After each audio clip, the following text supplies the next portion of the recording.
Wait. Before we start, just want to make sure we're clear here. While this podcast talks about sobriety, mental health, and addiction, it is not meant to replace professional medical advice. Welcome to Sisters in Sobriety. I'm Kathleen. And I'm Sonia. And we're ex-sisters-in-law, brought together in marriage and bonded through our sobriety journey. Join us as we talk sobriety, addiction, and everything in between. You're in for quite a ride. And our Substack is buzzing with amazing content, from creative mocktail recipes to insightful courses and reflective exercises. There is something for everyone. Don't miss out. It's a great way to add some extra joy and depth to your journey. Check it out.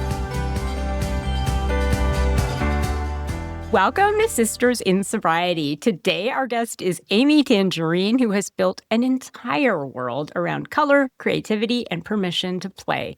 She's a designer, an author, creative director, and memory keeper, and founder of a joy-filled creative brand that has inspired hundreds of thousands of people to reconnect with their imagination. Welcome, Amy. Hey, thank you so much for having me. Thanks for being here. So you describe yourself as a multi-passionate maker. What are the earliest creative sparks that you can remember in your childhood? It dates back to as far as I can remember. I was always the person who loved getting a brand new box of crayons or didn't want to ruin sharpened colored pencils, who collected stickers, erasers, and I loved anything to do with arts and crafts. And so when did you realize that this could become a career and not just a hobby? Right. I actually had no idea until I stepped into a scrapbooking store after I had already been a fashion designer for many years. So I was a fashion stylist. Then I was the designer of a t-shirt line called Amy Tangerine. We sold in over 250 boutiques around the world. And then as I was burning out from the fashion industry, I walked into a scrapbooking store and I saw these amazing supplies. And I didn't know that people documented their lives in this way and told their stories and shared their experiences. And I've always been a memory keeper. I like to collect scraps of things. I always had a paper planner. And I always dreamt of scrapbooking, but because I couldn't necessarily afford the supplies when I was a teenager, I would just cut up magazines. Do you remember getting Sassy YM17? And I would cut them up and make these, now they're called vision boards, but I didn't know what I was doing. I thought I was just collaging and playing and taking the sentiments and the photos that appealed to me and putting them on this big poster board. And so I was doing that. You know, I've been journaling and doing things creatively since I was probably 9 or 10. The journaling practice started with a Hello Kitty journal that had that fake lock on it. Actually, it was a real lock, but you know, you could always rig it with any type of key when you would lose your keys. And you opened it up and it was a lined journal. It was from Sanrio. And I remember, I think there was one that was little twin stars that was too precious to write in. So I found myself only writing in this other one, and I would lock it up as if I had, you know, a ton of secrets at 9 years old or something. But yeah, I really found that journaling, even or writing in a diary, right? Those were the days of like, dear diary, I went to my friend's house today. That's what I would write. That would be the entry. And when you wrote your book, Craft a Life You Love, you kind of blended memoir and guidance. What made you want to tell your story in that way? A great question. I think because I didn't know any other angle to do it from. I'm not even an expert in my own life, but I wanted to share these lived experiences so that maybe one or two other people could relate to feeling certain ways and then taking what they love to do, their hobby of choice, and finding so much joy in it, but they didn't know how to explain themselves. And the reason I wanted to tell my story is because I had a profound shift in realizing that while I had a so-called successful t-shirt line, I wasn't finding joy in it anymore. And while the path may be different for other people, maybe they would find one thing that they could resonate with and apply it to their own life. So I found a lot of people who would be sort of dismissing hobbies as being silly or, insignificant in the grand scheme of things. But when you find something that lights you up and you're doing it just for the sake of whatever joy it brings you, you're definitely not hurting anybody. You're creating something because you love it. Look at all these granny hobbies that have become explosive. I have them recently, all. right? Yeah, cozy hobbies. And they know something, right? There is something about sitting still in the hobby of your choice, whether it's woodworking, playing with doll houses, or sculpting mini things out of clay. There's so many paths that we can take to find comfort in ourselves. And I think the hobbies are a way to do that. And I wanted to sort of give people permission to tell them that their hobbies matter, that taking time to craft a life you love matters. And it's so much deeper than what you do for work. It's so much deeper than who you are and all the roles you play. It really matters for you to take 15 minutes of time for yourself to do what fuels you. And you don't even have to explain it to anybody else. So at some point in your professional journey, did those things light you up? Like, did fashion styling light you up? Did the t-shirt line light you up? And then at some point, did it stop? Of course, yes, it absolutely did. I feel very blessed to have been raised by two immigrant parents who really believed when they came to this country in 1970, whatever children they had, only me, there was only one child, they really wanted to instill this belief that I could do whatever I put my mind and my heart to. And the idea that I could be free to follow whatever path I chose was so ingrained that if I didn't do things that made me happy, it would be strange to them, And what's funny is that when I was little, I said that I wanted to be either a dentist or an orthodontist. An orthodontist, because I had braces. And I remember going in and I had to get my rubber bands adjusted. And my dad literally said, okay, we were there for 10 minutes and we paid $75. Do you know how much money that is? And so I would start calculating. I was like, oh, orthodontists make a lot of money. He was trying to just tell me the value of things. And also, Can you believe this? You have to have braces on for 2 years. This just costs this much. So I think in his mind, he really wanted to say, gosh, could you imagine? That would be so great if you enjoyed doing that and were good at it. I didn't obviously go into the medical field, but he was an engineer. And I think that he loved what he did. My mom didn't necessarily love her job, but she, worked hard and she believed in finding the hobbies and the things that she enjoyed doing after work or on the weekends. So she loved sewing because they were very poor when they moved to this country, and she was very tiny. She couldn't find clothes that fit her. So one of the anniversary presents, my dad bought her a sewing machine. And so she would make all of her own clothes because she really couldn't find anything. So it was a matter of necessity, but at the same time, she really enjoyed doing it. She enjoyed creating something with her hands. Is, to me, pretty interesting because I didn't find that my own immigrant parents instilled that finding something you love, and that creative things, for me, growing up, were kind of positioned as this waste of time. And so that is why I find what you do so interesting, and I find it a challenge. And so I am not the only person, though, who finds it challenging to kind of use creativity. So how does creativity actually help people design a more intentional way of living? There's so many ways. And for me, it really comes down to a few things. As a Libra, I always tried to find balance in my life, but I learned that it really is more about harmony and flow. And when people, have you ever felt that creative flow when you're Yeah. in something and you lose sense of time, you lose sense of anything outside of you, and you're really just aligned with who you are inside? Yeah.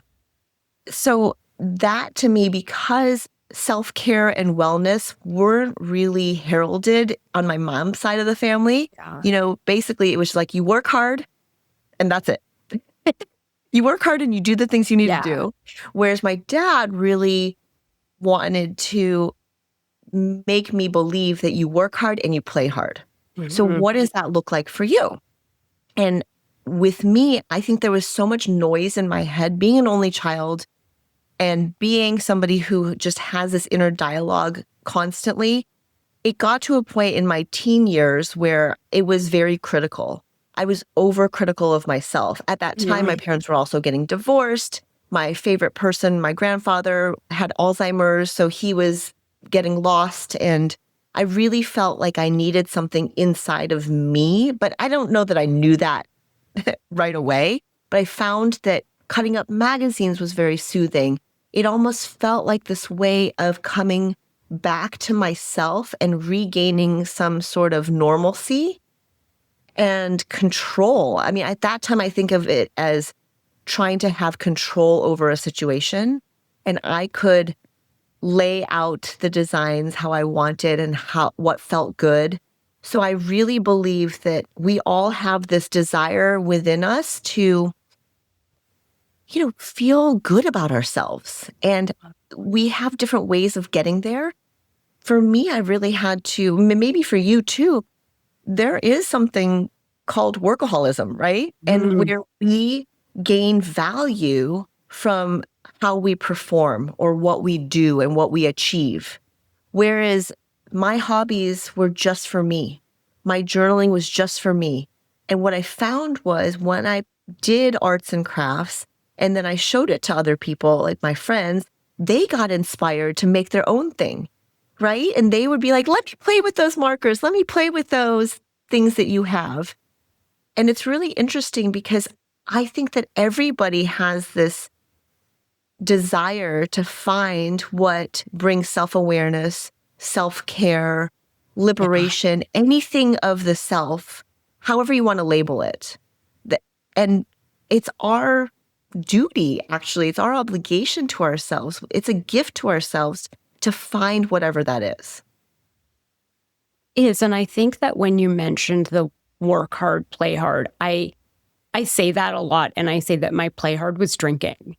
And so that I would work really hard. And then my other side of my life was drinking. And so when I stopped drinking, was when I realized I had to cultivate some hobbies. And so I didn't even know what it meant. So how do you define?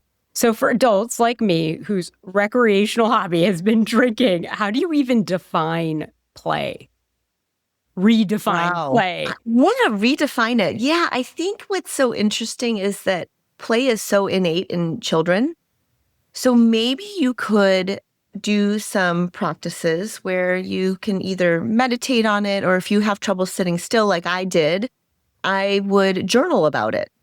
Think about when you were little and try to put away all the feedback coming from your parents about what fun was. Because when you're 7 years old, you're not thinking about alcohol, right? You're just going outside and exploring and thinking about the things that bring you joy without even thinking that they bring you joy, whether it's getting on a bike, running and across the street to play with your friends, whatever that is, or observing nature. I mean, it could be so many things. Think about what brought you joy and a sense of play when you were about 7 or 8 years old. I think that inner child in you will tell you, oh gosh, remember loving swimming or loving, it could be anything. Can you think of something that you loved back then? Yeah, and that's what I did when I stopped drinking. I thought about those things. And so I loved all types of crafts. And so I am a big crafter now, but I loved to read. And so I love to read in the evening. And when you are an active alcoholic, it is very hard to read a book at night. And so, I would get home from work late and open a bottle of wine, and I would normally pass out. And the idea, and let's say I would say, oh, today I'm going to read 15 pages. I sometimes wouldn't remember what I read the next day. And so it's now one of my favorite things to do is I get in bed really early and I will read. So I'll read for an hour and a half before I go to bed now. And it's it does bring me back, you're right, to that childhood sort of feeling where every night I would get under my covers with a nightlight and read. And now I have an iPad, a big girl. And so I can still read with the lights off. And so, yeah, that is interesting. And my boyfriend, I thought it was really interesting that his brother has an epic Lego collection. See? And I thought, and he said as he got older, he thought, what did I like to do when I was younger? What brought me joy? Yeah. And it's interesting too that you mentioned that, because I just took my daughter to Legoland for, I don't know, her sixth time there. I mean, she's only 5 years old, right? So it brings me so much joy that she would rather build a Lego set than watch her iPad, right? Because that's a shift. She's doing something with her hands. It's connective. And reading is one of those things that she can't really do yet. So, I mean, of course, I read her books, but it's not the same thing. So the love of reading that you found, that you connected to back then and you still do now, it's so interesting that adults, we forget those things, or we dismiss them or just put them away. And we think we need to find these huge new hobbies that we've never tried before. I mean, that could be a path, definitely. But really, I think that if we ask ourselves, gosh, why don't you just play with Lego? Why don't you just build something? And I love that he has these sets, because I'm one of those people. I bought a set for myself. I bought the Game Boy one. I still haven't built it yet. And he hasn't built them. So a lot of them are in their boxes. Well, that's another thing is, as an adult, because you can afford it and reward yourself with it, sometimes that is enough. Sometimes just collecting it and saying, okay, you know what? When I do feel the urge to build this, I have it. There's nothing wrong with that. Yeah, that seems to be a lot of it is the collecting. There's a lot of collecting people. I've noticed too, people who collect memorabilia from their childhood, almost like Legos or Nintendo baseball cards. Yes. Cards. Yeah. Yeah, there's so many different ways. I love that you mentioned the collecting part, because I have been a collector pretty much all my life.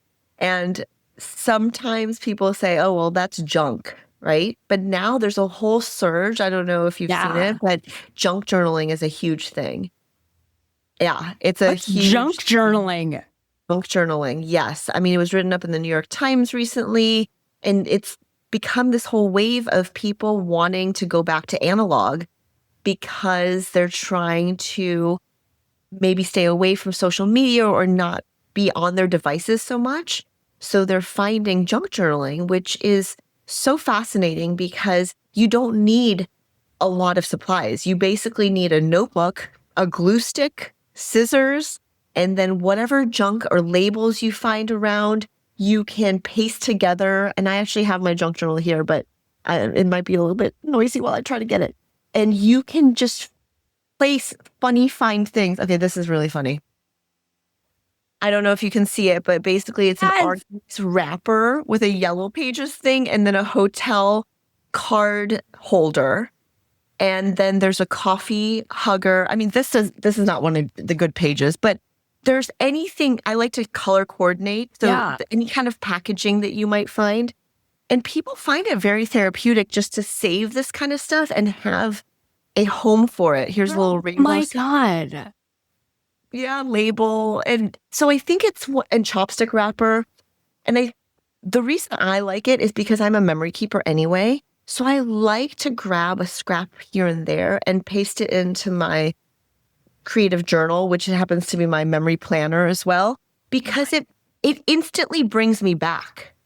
to that place. And especially if it's a happy memory, or having a home for my collections makes me happy, instead of in a stack. Because we have those piles. I'm a piler.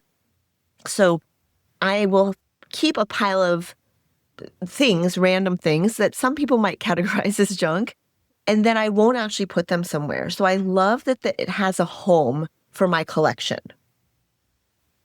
I love that. And that never even occurred to me. You must have so many glue sticks around your house. Several. There's 2 on my desk right here. What happens to us, though, like emotionally or like neurologically when we're in that playful state? I feel as though there is nothing that beats flow. Yeah. And it takes us a while as adults to get into it. So I think that I'm not a doctor, so all I know is that I am so much happier as a person. I'm a better mom. I'm a better partner. I'm a better friend when I get my creative time. And in my book, I talk about this permission slip. And truly, I remember back in the days when my son was really little and all I could do was survive and not thrive, right? The idea of thriving was like, oh my goodness. And you don't even need to carve out that much time for yourself to come back to yourself. I couldn't even fathom taking out time to go get an hour-long massage, right? But my husband would be like, maybe you should go into the studio and just do something for 30 minutes. And just that permission of not him giving it to me, of me giving it to myself. I'm like, 30 minutes I can do, right? Yeah. 30 minutes I feel comfortable doing. And it would, of course, take me 15 minutes to actually sit down and catch myself. And so I needed to set up these systems where I would just be able to come in here for 10 to 15 minute pockets and create something. And it was only for me. It wasn't even for anybody else, but it made me a better person. Made me less anxious, less short. My temper I wasn't on the edge of like, exploding, because I had taken that time for myself to really, it was like very therapeutic. Yeah. And I don't know how to explain it. It's kind of like people who can crochet while watching TV, because I couldn't sit still. So the only way I felt, here's something interesting that just came to me.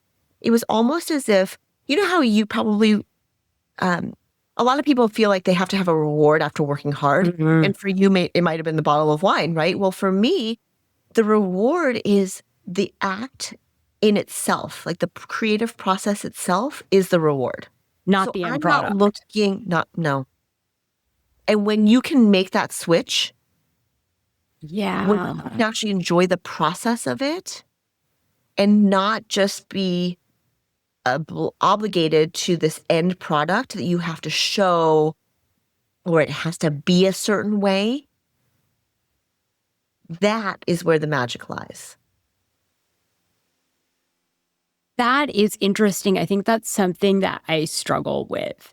And so even with reading, it's like I'm always looking to see how close I am to like how much did I read. I'm always quantifying. I'm not able to not put a metric on something.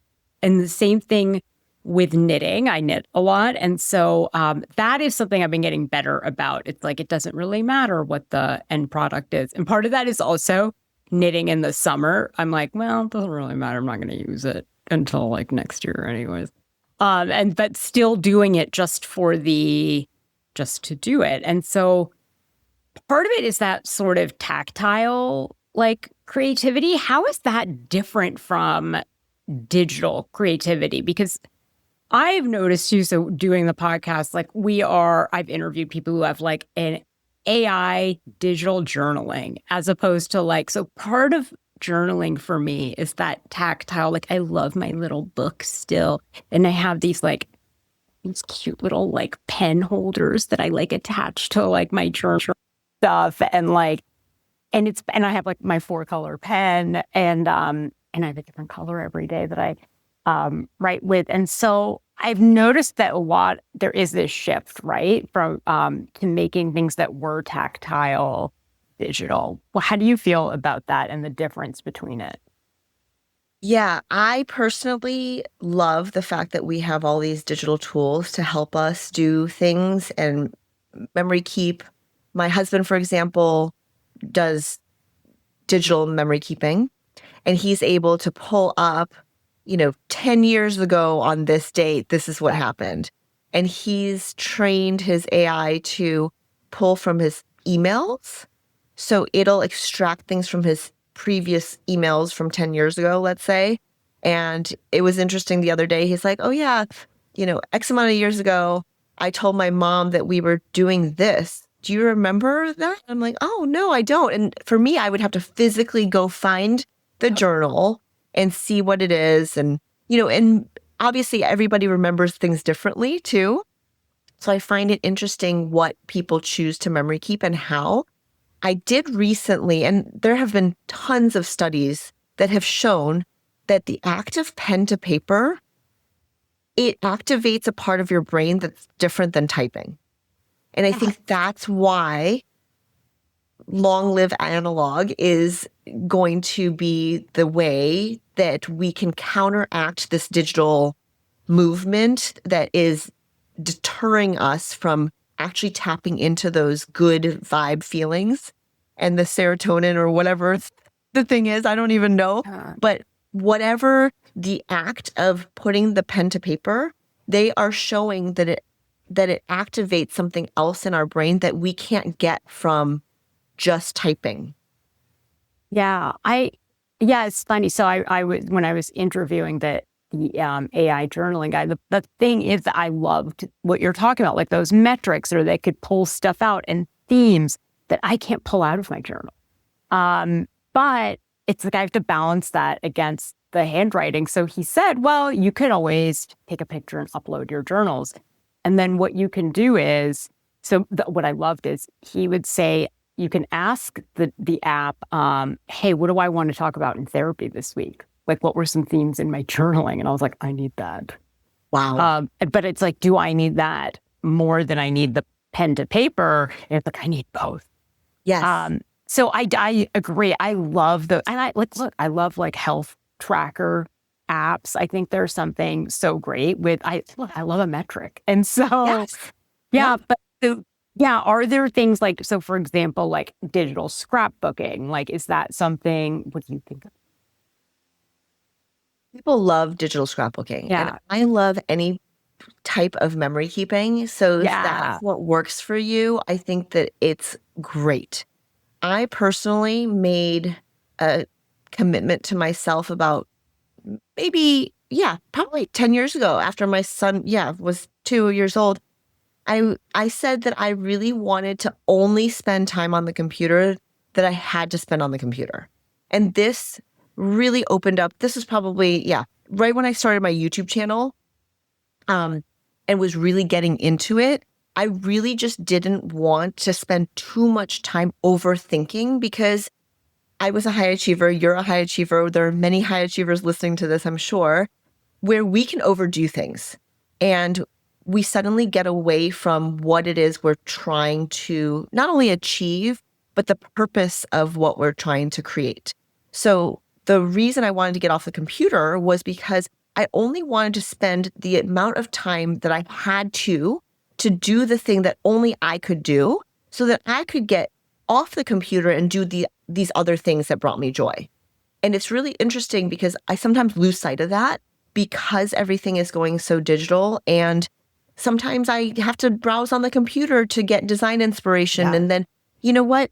It's already created as an asset. I don't have to actually draw the hummingbird that I want to create, because I can go on Creative Market or any of these other asset places that I can purchase it. And it's much more valuable for me to then take that hummingbird and use it to create a sticker. And so I'm referring to just different designing. When I'm designing stickers, I haven't created that much for digital scrapbooking, because I am more tactile. But there are plenty of people who have very amazing albums online of their scrapbooks, and then they can upload that and get a book printed if they wanted, right? But for me personally, I don't operate in that way. Mixbook is actually a really good company that allows you to do the digital scrapbooking, but they make it very easy, and then they'll send you a physical book after. So when we talk about memory keeping, are we talking about scrapbooking, or is there more to it? Is that junk journaling a type of memory keeping?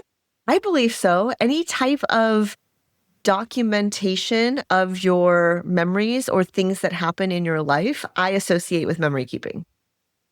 Yeah. And how are you putting things together? Is it just sort of tracking? Are you kind of shaping a narrative when you're doing it? How do you look at it? For me, I don't shape a narrative because the outlet has to be creative and free-flowing. So I will sometimes look at my journaling and say, okay, do I really just want to talk about how I feel or what I did? Right? The easiest way to get started in journaling is just to say who, what, when, where, why. Okay? Right? Like, who was I with? When was this? What did we do? Where were we? And why were we together? Or what was the purpose? Yeah. And that's a simple way of doing it. But sometimes I just go off on tangents and just free write. I think that these are all, nobody's going to sit here and actually read this. I might not even go back and read it. But I have to have a creative outlet, even if it's just scribbling things. And my last video on YouTube is, I think the working title was Take Your Rage Out on the Page, because we have so many things that we have to process these days in the outside world, in our own lives, and being able to have a place to put that. And you don't even have to, because sometimes I don't like focusing on the negative because I think that it takes us away from the gratitude that we could be experiencing. Yeah. But there are just times where you need to set a timer for 10 minutes and take your rage out on the page. And then you can also cover it up with pretty paints or collage papers or magazines. And that way, you know that it is out of your system. Yeah. There is something very regulating about journaling in any capacity. So whether it is dictating it, typing it, I do love the AI compiling the data. Yeah. But for me personally, I don't need that in the process itself after doing it for very many years. It feels like therapy in a lot of ways. Yeah, I journal a lot, and actually just hearing him say that, like, oh, well, it can let you know what to talk about in therapy. Just that, now when I'm journaling, I'll kind of be like, oh, okay, you know what? I actually know the 3 things this week that I think I need to talk about.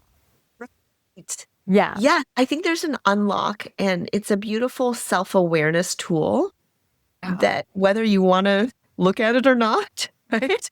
When you really allow yourself to journal your thoughts out, half of them could be just throwaway thoughts, but if I am repeating things to myself, maybe it's something that I need to address in a deeper way.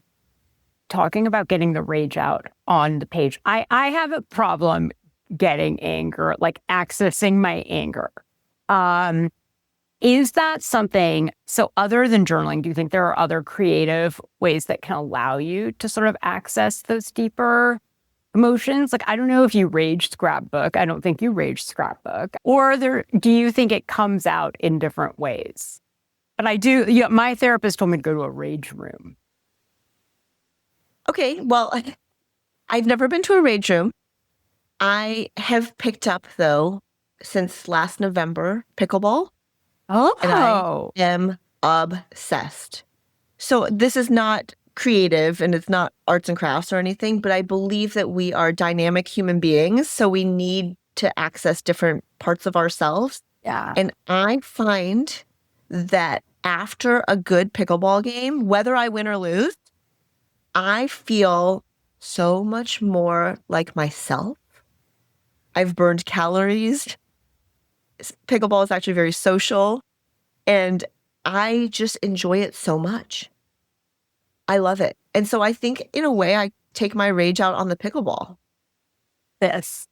Okay, back to the memory keeping. Sorry, just like a slight detour for rage. But how are you incorporating like photos versus like written reflection? Like, what is the sort of formula that you're using that people can kind of look at? I have simplified it a lot because I do believe that in different seasons of our lives, we don't necessarily prioritize this for ourselves. And I do it in a way that I can do it daily, 10 to 15 minutes. If I want to print a photo, I can. If I don't, I know I have the photos on my camera roll and I can print them at any time. So there are so many ways you can memory keep. You can do traditional memory keeping, 12 by 12 scrapbook pages. You can do memory keeping in a small planner that you always have with you. It was so funny because Kat was like, I'm so glad you take this with you, everywhere you go. And I forgot to get a little, I'm talking about Kat Sadler. We had lunch yesterday and I forgot to get a little business card from where we ate, but I will go ahead and fill it in later. Oh. So I'll take the time, and sometimes I catch up, and sometimes 10 to 15 minutes isn't enough to fill in the blanks. But here you have a picture of me holding my collaboration with Creative Memories. It says on the bright side. Yeah. So with that collaboration, we have this complete album kit where you can literally, all you have to do is add your photos. So you can take time to scrapbook and add your own photos and tell your story, but in a way that feels very freeing and allows you to complete it. I think somebody told me they completed theirs in 3 hours. Wow. So think about all the things that you've saved over the years and how much you want to document. Now, I have a daughter who is 5 years old and she doesn't have her own scrapbook. So that's what I'm dedicating that scrapbook to. And I've printed the photos. That took me a long time. And now I need to just assemble the album. So there are different ways, whether you're time constrained or not. And when you do have a little bit more time, I have a junk journal. I have a journal that nobody sees. I have my memory keeping planner. There are so many different ways that you can do it. And I don't believe in chronological order. So people, sometimes that hangs people up, okay? Because they end up feeling guilty that they haven't done their wedding or their whatever, right? Name it. And then they don't realize that they could just start now with what lights them up. It could be a memory of literally when you were 10 years old if you want. Or you can just say, oh, my relative recently passed, so let me just document this one memory I have of them, or take it and put some thoughts to it, whether it be in a book or just on a single sheet of paper. There are so many ways. We put too much pressure on ourselves to make it this final thing when nobody actually really needs that, right? We don't even need it ourselves, to tell you the truth. I mean, after I got those pictures printed, I still haven't assembled the album. My daughter knows she's getting one, but it's okay to let it evolve as you have time and as you prioritize it. I think, again, it goes back to that, like, it's not about the final product and kind of just like letting go. Speaking of another method, what do you think of vision boards, journals, books, the sort of manifesting idea, and do you do it? And how do you do it? Obsessed. Oh, okay. I'm obsessed with it. And I really believe that there is power in vision boarding and doing it in the way that serves us, but it has to be in alignment, right? It has to come from the true belief in yourself and what you're worthy of. So something powerful that I wrote in my journal years ago is, what I desire is what I deserve. Because sometimes I think the self-belief isn't there and we think, oh, okay, I can just make this vision board and then this is going to happen. And then when it doesn't happen, we think vision boards don't work. But that's not really what vision boards in my mind allow for. I make these I make these mini vision boards in my journal. I mean, you could call it a mission board, but yeah. It could be a mission board, yeah. Yeah. I make them so that I can see it and it travels with me. And it's very much a way of finding kind of a North Star for the year or for the month and things that I really truly believe are possible because I've seen evidence of it happening. I have this vision board that I've kept from, I think, 2018 or 19 when I was going through my miscarriages. I had 4 miscarriages over the course of 4 years. And something kept telling me that, I don't know, I just thought there was something wrong with me. I'm an overachiever. So I was just like trying to do all the things. I gave up gluten. I did all the things, right? I was doing all of the things. But what it really unlocked for me was this vision of a life of a beautiful family unit, right? And how that would feel. Okay, so whether the second child would come to being or not, it was more of, okay, in this family unit, how do I want to feel? What makes it feel whole? And I could create that through the vision board and through living it with the family that I had with just one child. The reason I didn't want only one child, is because I'm an only child and I know that the loneliness that I experienced when I was younger, I just didn't want to put that on my son. But also, that's my own thing that I was trying to not put on my son. Whereas my husband is the oldest of 4, and he's like, Jack will be okay as an only child. Yes. So it's interesting how that comes to be. But in putting that vision board together, that's the unlock that I made for myself. And so I feel as though that was unblocked for me to realize whatever my family looks like, it's going to be what is to be. And I will get the most love, joy, fulfillment out of that family unit, whatever it looks like. And then April 1st of 2020, April Fool's Day, I found out I was pregnant with my daughter, who's now 5 years old. So it's a beautiful surprise.